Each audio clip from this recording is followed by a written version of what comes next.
अच्छा, नो राम मंदिर स्कैम।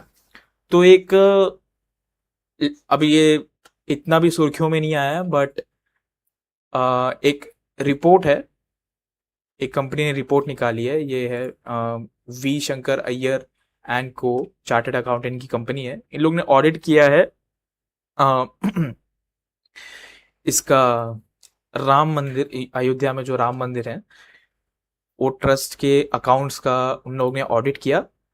और दे फाउंड आउट कि जो सारे पैसे हैं, 3,300 करोड़ रुपया, उसका प्रॉपर हिसाब है और कोई चोरी नहीं हुई है इस ऑडिट के मुताबिक।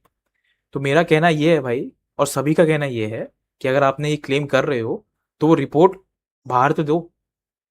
समझ में तो आए कि कौन फिर, जो 8 लोग, 8-10 लोग जो गवर्नमेंट ने जेल में डाले हैं, तो उन लोग का क्या, वो भी बताओ। रिपोर्ट को पब्लिक करो। पब्लिक क्यों करना है? क्योंकि बाकी बड़े जो मंदिर हैं अपने इंडिया में, उनके भी रिपोर्ट्स पब्लिक होते हैं। तो ये घटना का भी रिपोर्ट पब्लिक होना चाहिए। स्पेसिफिकली ये तो पब्लिक होना ही चाहिए, क्योंकि ये तो पूरे बड़े, सबसे बड़ा मुद्दा हो गया है देश में अभी फिलहाल। तो वो वो पब्लिक होना चाहिए। ठीक है।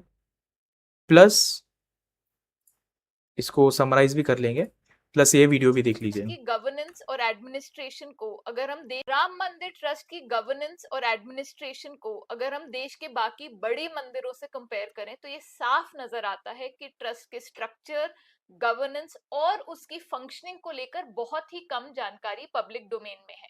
जैसे कि अगर हम देश के 3 बड़े मंदिर देखें, माता वैष्णो देवी मंदिर, उड़ीसा का जगन्नाथ मंदिर और काशी विश्वनाथ मंदिर, ये तीनों मंदिरों की स्थापना स्पेसिफिक कानूनों के तहत की गई। तो यानी कि स्टेट असेंबली ने स्पेसिफिक कानून पास किए, जैसे कि वैष्णो देवी मंदिर के लिए the Jammu and Kashmir Shri Mata Vaishno Devi shrine act 1988 में पास किया गया। तीनों एक्ट्स में खास प्रावधान है ऑडिटिंग के, इनकम एंड एक्सपेंडिचर की रिपोर्टिंग के, किस तरीके से जो चढ़ावा हो रहा है उसको कैसे आप रिपोर्ट करेंगे, एक सर्टिफाइड चार्टर्ड अकाउंटेंट द्वारा हम्म। हर साल ऑडिट कराना है इन तीनों ट्रस्ट को अपने सारे इनकम और एक्सपेंडिचर का, और साथ में तीनों ट्रस्ट को एक एडमिनिस्ट्रेटिव एनुअल रिपोर्ट तैयार करनी है, यानी हम्म। कि पूरी फंक्शनिंग की क्या हर बड़े साल का खर्चे हुए, रिपोर्ट तो क्या होना चाहिए डिसीजंस रेस। हुए, ये एक एनुअल रिपोर्ट तैयार करनी है। और जो माता वैष्णो देवी ट्रस्ट का जो कानून है उसके तहत तो ये रिपोर्ट को पब्लिक डोमेन में डालना है जनता की जानकारी के लिए।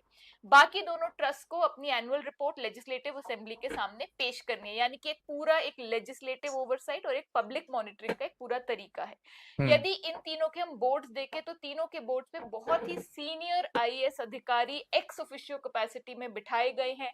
अगर हम देखें तो तीनों मंदिर आरटीआई के दायरे, तीनों ट्रस्ट जो है, तीनों ट्रस्ट आरटीआई के दायरे में आते हैं। इनफैक्ट अगर आप जो जगन्नाथ मंदिर के जो ट्रस्ट की वेबसाइट है उस पे जाएंगे तो वहां पे तो पूरा आरटीआई लिंक है। अब अगर हम्म। इससे हम कंपैरिजन करें जो कि श्री राम जन्मभूमि तीर्थ क्षेत्र ट्रस्ट है, जिसको कि आमतौर से हम राम मंदिर ट्रस्ट बोलते हैं, तो इसका गठन बोला जाता है कि एक ट्रस्ट डीड के तहत हुआ और केंद्र सरकार या राज्य सरकार ने इसका गठन किसी भी स्पेशल कानून के तहत नहीं किया। हम्म। इनफैक्ट कोई गेजेट नोटिफिकेशन या आदेश के तहत भी नहीं किया।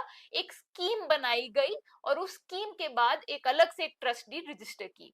अगर हम देखें और इनडायरेक्टली बोला जाए तो ये ट्रस्ट को लेके गेम खेला गया है, जो कि कोई भी कर सकता, मतलब आजकल तो यही चल रहा है भाई। अगर बचना है आपको तो you understand the game. Modern problems need modern solutions bro. ठीक है। आप गेम को खुद गेम में रहो, गेम को समझो और गेम को कैसे घुमाना है वो घुमाओ।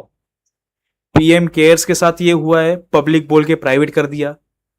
और अब ये ऑडिटेड अकाउंट्स और और भी चीजें एनुअल हैं भाई, रिपोर्ट के लेकिन मुझे अब को हर एक चीज क्या किसी को ये निकालते बैठेंगे। जानकारी नहीं है पब्लिक डोमेन में कि क्या प्रावधान है, क्योंकि ना तो ट्रस्ट डीड पब्लिक में है और ना ही जो स्कीम बनाई सरकार ने जिसमें की सारी शर्तें तय की गई थी कि ट्रस्ट को कैसे फंक्शन करना है, क्योंकि इसी आधार पर सेंट्रल गवर्नमेंट ने 70 एकड़ जमीन दी थी इस ट्रस्ट को पूरी मैनेजमेंट के लिए और कंस्ट्रक्शन के लिए, वो स्कीम की भी कॉपी पब्लिक डोमेन में नहीं है। तो हमें नहीं पता कि क्या ट्रस्ट को एक एनुअल रिपोर्ट बनानी है, क्या वो एनुअल रिपोर्ट पार्लियामेंट या विधानसभा को पेश होनी है। और अगर आप ट्रस्ट की वेबसाइट पे जाएंगे जाएंगे तो ना तो अकाउंट्स का कोई भी ब्यौरा है और ना ही कोई भी एनुअल रिपोर्ट उपलब्ध। यस, राम मंदिर ठीक है। तो एनुअल रिपोर्ट तो होना ही चाहिए, ऐसा देखा जाए तो। और अगर एनुअल रिपोर्ट भी नहीं दे रहे हो तो भाई ये जो रिपोर्ट आई है वो रिपोर्ट पब्लिक करो, है ना। अगर आप ये निकाल रहे हो कि हाँ भाई रिपोर्ट के अनुसार कुछ 1 रुपए का भी चंदा चोरी नहीं हुआ है, एक भी रुपया का वो नहीं हुआ है। एक्चुअली लोग क्या कह रहे हैं कि प्रॉब्लम हुआ है, सीसीटीवी कैमरा में भी आया है कि जिन लोगों ने चोरी की है, ये जब कलेक्ट करते हैं तो वो जो जो हाथ में कलेक्ट करते हैं वो पैसे, उन लोग ने वो नोट चोरी कर लिए, ना कि जब रख के फिर कुछ, जब जब मंदिर के पास पूरा अकाउंट पूरे पैसे आते हैं और जब वो लोग उसको लोकेट करते हैं, उसको डॉक्यूमेंट करके लोकेट करते हैं, तो उसके बाद नहीं हुआ है, ठीक है, डॉक्यूमेंटेशन के बाद नहीं हुआ है, उसके पहले ही लोगों ने पैसे अपने जेब में डाल दिए जो काम कर रहे थे। और उसका अपना सीसीटीवी कैमरा में एविडेंस भी है इन लोग इस रिपोर्ट के मुताबिक और नए फाइंडिंग्स के मुताबिक। सो डिमांड इज कि ये पब्लिक में जो ऑडिट रिपोर्ट है वो जारी कर दीजिए, तो सबके सामने सच आ जाएगा भाई कि क्या हुआ क्या नहीं हुआ। और बाकी ये देख लेते रिपोर्ट में क्या है। राम जन्मभूमि तीर्थ क्षेत्र ट्रस्ट में बड़े पैमाने पर वित्तीय अनियमितता या भ्रष्टाचार के दावों को सरकारी सूत्रों ने निराधार बताया है। ओके, उनके अनुसार जनता से प्राप्त लगभग 3,300 करोड़ रुपए के चंदे का स्वतंत्र बाहरी audit firm V Shankar Iyer and company द्वारा पूरा हिसाब किताब जांचा गया है। ओके, इसमें लगभग 1,800 करोड़ रुपए मंदिर निर्माण और 400 करोड़ रुपए भूमि अधिग्रहण पर खर्च हुए। ओके, और इन प्रमुख भुगतानों में नकद लेन देन नहीं बल्कि बैंकिंग प्रक्रिया अपनाई गई। जून ओके, 2026 की घटना को चंदे की हेराफेरी नहीं बल्कि मशीन से गिनती से पहले नकदी छांटने के दौरान हुई एक अलग चोरी बताया गया, ओके, जिसमें हाँ, एसबीआई के ठेकेदार की सुरक्षा एजेंसी के 6 बाहरी कर्मचारियों को सीसीटीवी के आधार पर एसबीआई गिरफ्तार के किया गया। बाहरी मामले की एसआईटी कर्मचारियों जांच को सुप्रीम कोर्ट की निगरानी में चल रही है। अब बाहरी आरोपी लोग के खरीद ऊपर से नाम डालने वाले, से ओके। हुए और घटना के बाद इंटरेस्टिंग, दान ये की गेम थोड़ा तिमाही अच्छा में इंटरेस्टिंग बन रहा है। औसत मासिक हुंडी संग्रह लगभग 5 करोड़ रुपए बना रहा। ओके, ठीक है, चलो ठीक है, कुछ तो प्रोग्रेस आ रहा है, but yes, we will need that report, we will need the evidence कि किसने क्या किया है, फिर उन लोग को पकड़ो क्या हुआ है क्या नहीं। और या अगर कुछ लोग अभी लेफ्ट विंग ये बोलेगी कि अ, जो पहली बात, क्या ये जिसने ऑडिट की है वो कंपनी, सीए वाली कंपनी, क्या वो वैलिड है, क्या वो अच्छी कंपनी है, क्या वो रिलायबल कंपनी है, पहली बात वो भी देख लेंगे एक बार। मैं जितना रिसर्च करता हूँ मैं उतना ही कर पाऊंगा भाई, बाकी तो लोग करेंगे। और फिर एक ये है कि कैसे बिलीव कर ले कि ये पूरा सेटअप नहीं है, कैसे बिलीव कर ले कि ये किसी के द्वारा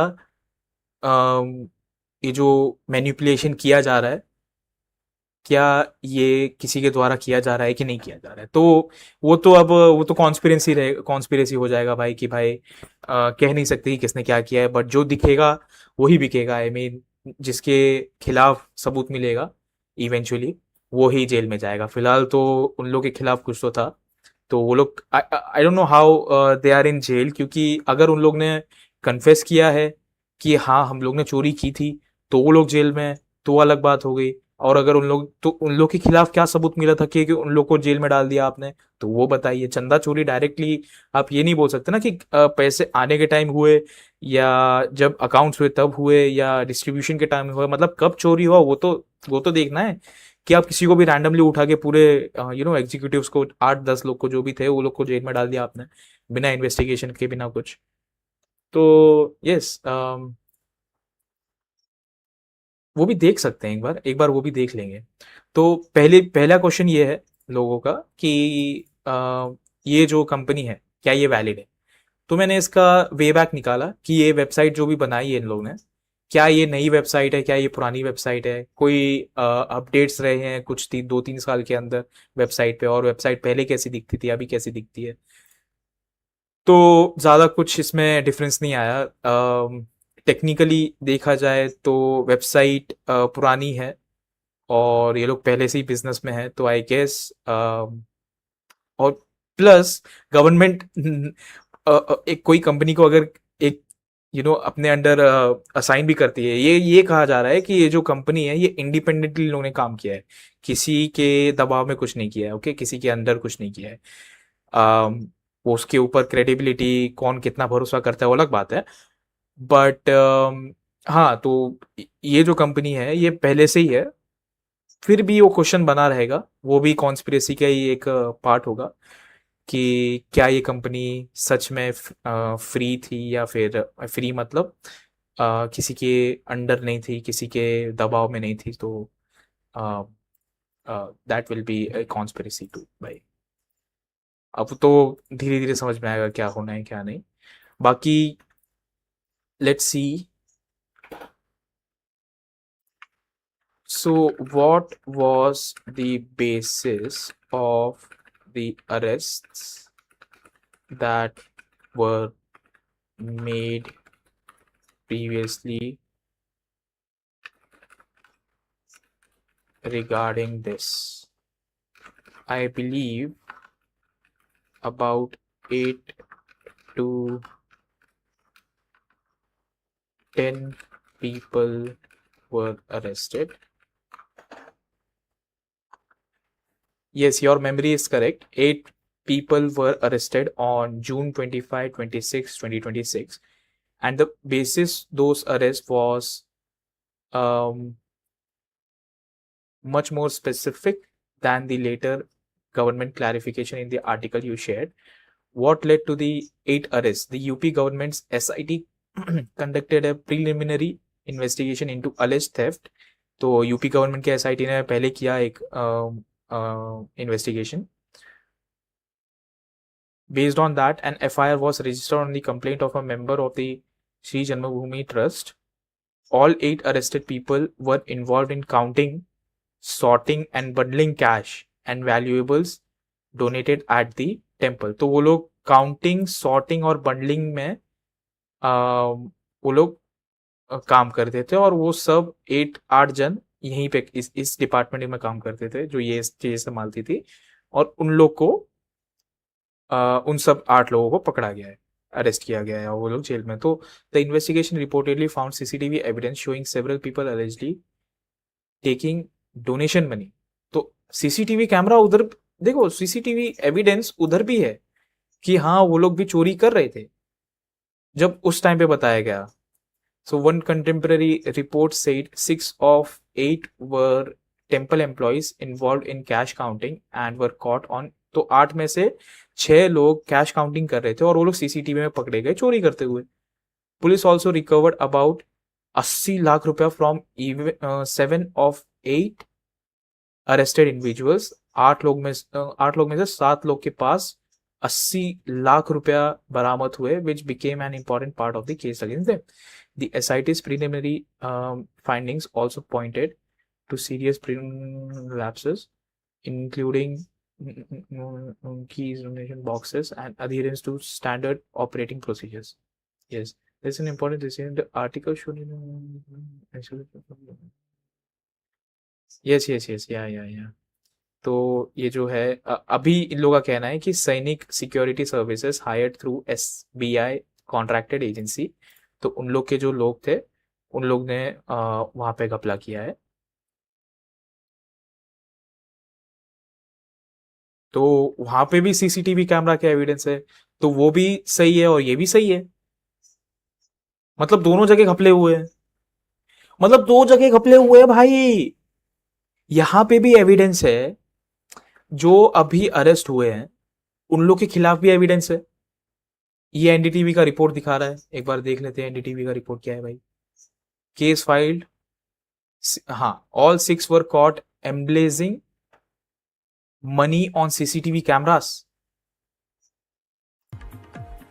This is the latest on the Ram Temple today. The FIR with the FIR temple. नहीं, सीसीटीवी फुटेज तो नहीं आया डायरेक्ट, बट लिखा हुआ है भाई एनडीटीवी ने भी कि इस बेसिस पे उन लोग का अरेस्ट हो गया है ना।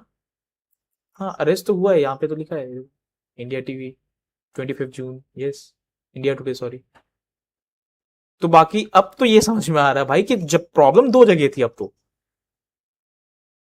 एक जगह यहां पे भी थी और एक जगह वहां पे भी थी। तो मुझे ये बताओ, अगर 1 रुपया भी ऑडिट में आगे पीछे नहीं था तो ये 80 लाख रुपया किस तरीके से बरामद हुए उन लोग के पास? तो वो जांच करना चाहिए। वो जो कैश आया, जो 8 लोग अभी जेल में हैं, उन लोग के खिलाफ जो 80 लाख रुपए बरामद हुए, उसका सबूत कहाँ है? और उन लोग के हिसाब लो कि वो कहाँ से पैसे आए उन लोग के पास। तो अब तो एक जगह नहीं, अब तो दो जगह प्रॉब्लम आ रही है मेरे भाई।